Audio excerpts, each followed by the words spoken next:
Hello and welcome to Rose Story TV. Today we will be going through the history of the Roman Empire, that is how it came to existence, its growth, transition from being a town to a kingdom and later an empire, and finally its decline.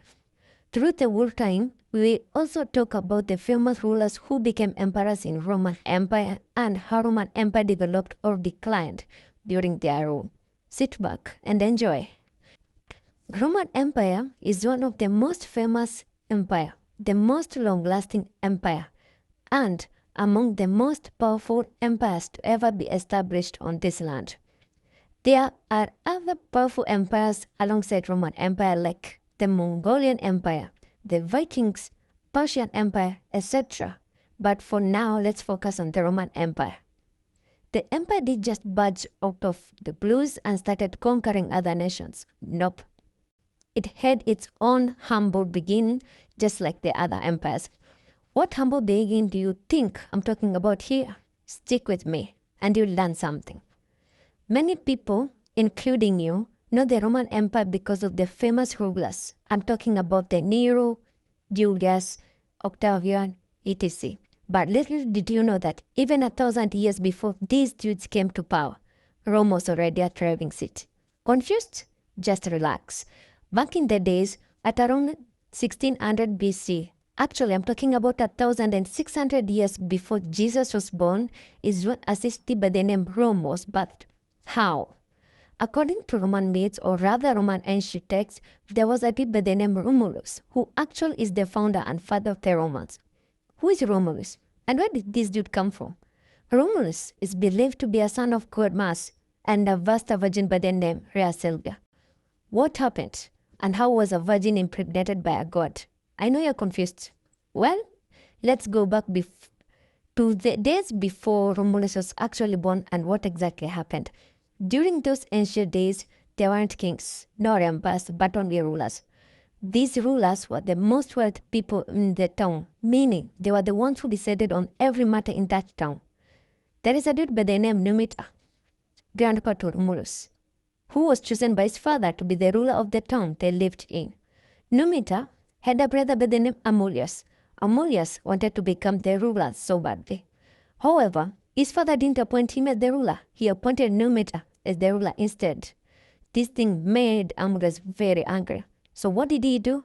When his dad died, that is when the father of both Amulius and Numita died, Amulius overthrew his brother and took over the leadership by force.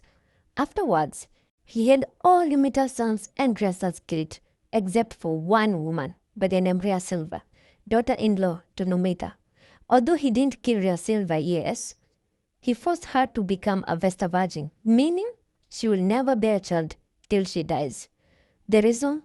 Amulius didn't want any of the sons of Numita or the lineage of his brother Numita, none of them to ever rise and overthrow him or become the ruler of that town.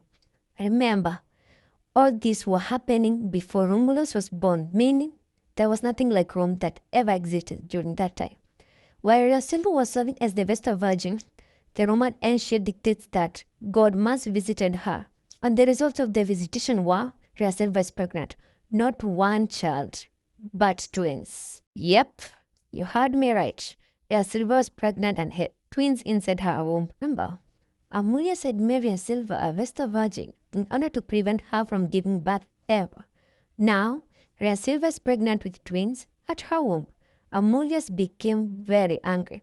He ordered the twins, once they are born, to be thrown into the river. After 9 months, Rhea Silvia gives birth to the twins, Romulus and Remus, but according to Amulius' orders, the twins are forcibly taken by Amulius' guards to be thrown at the river. Once the guards arrive at the river, maybe Confucius didn't allow them to execute the orders or what, no one knows, but they didn't throw the twins into the river. Instead, they left the twins there at the banks of river, maybe to be eaten by wild animals or die because of harsh weather conditions. Listen to this. According to Roman myths and their ancient texts, Romulus and Remus were nursed by a she-wolf before they was rescued by Faustulus. Yep, I know it sounds crazy, and trust me, this shit is crazier than you think. Now, this means what? Both Romulus and Remus didn't die. Years passed by, and both Romulus, together with his brother Remus, grew up to become energetic young dudes. Their dad is still in jail. Their mom, ancient text didn't specify if she lived afterwards to see her sons or she died. We don't know.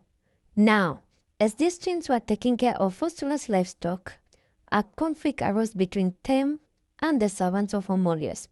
This conflict forced Faustulus to explain to the twins who they really were, what happened, and where their parents were. Well, this information angered the twins and they planned a revenge. The plan was very simple. Lure Amulius into an ambush, attack and kill him, then restore Numitor, that is the official ruler. Yep, that's what happened. No plot twist, nothing happened. They managed to kill Amulius, restore their dad as the official ruler. However, there is something that happened after their dad became the official ruler. What? The twins decided to set out and start a city of their own. This happened after they restored their father as the new ruler.